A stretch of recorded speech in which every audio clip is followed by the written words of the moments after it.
right, I'm here with Shawn, and he's going to introduce himself and share his story. So go ahead, Shawn. Hi, I'm Shawn Stokes, and I'm telling my story about how I became homeless. And basically what it is I worked for a business that closed the doors, and pretty much came in and told us this is our last day of work, and that they're going to pack it up and like this, and that they weren't reopening the doors.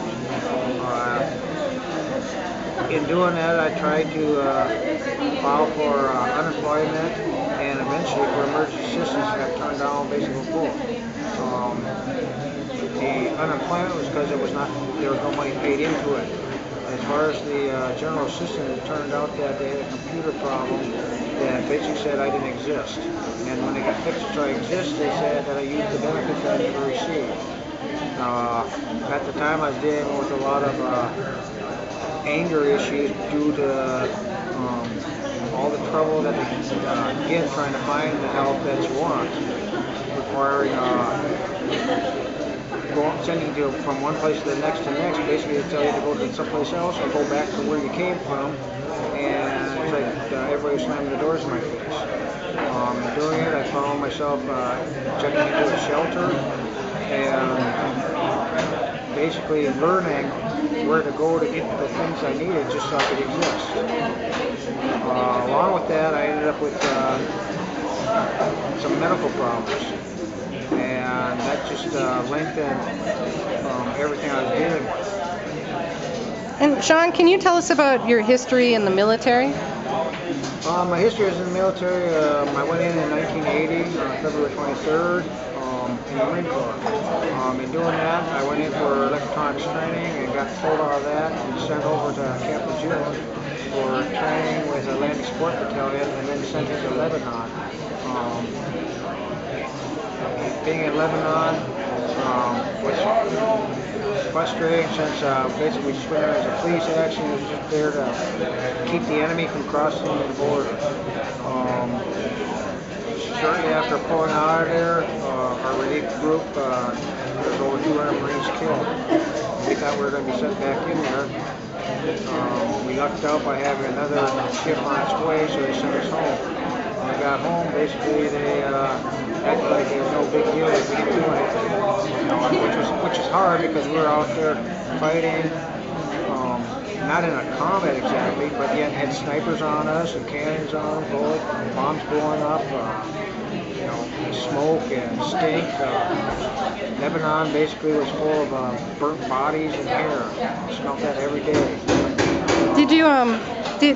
Was it in the military that you first started working with electronics? No, I started working with electronics as a hobby, and when I got into high school, I took classes for radio and TV repair, and by the time I finished the classes, we moved into the digital world, which changed a lot, and I could not afford to go to schooling at the time, so that's what gave me a decision to go into the military, and I went in there under avionics, and I made it through ground radio repair,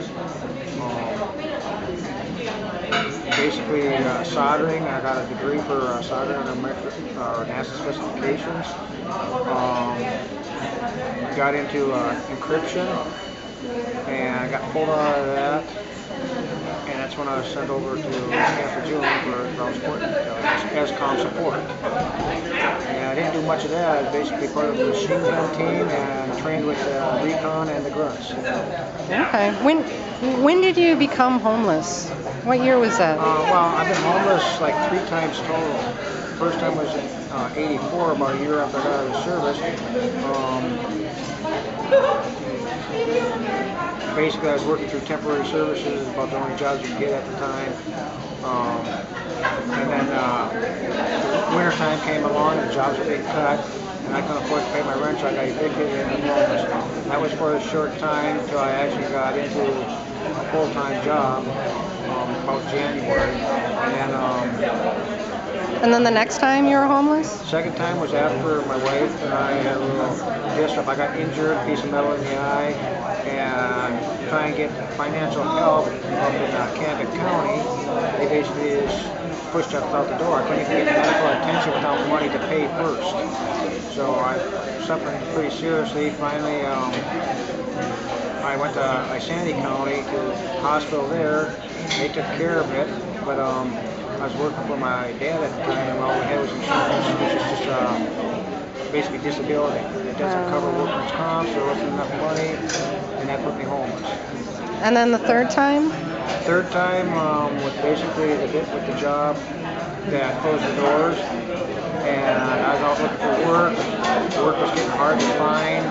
A lot of the kids getting out of school were filling the jobs, so it made it really tough. And then because I had the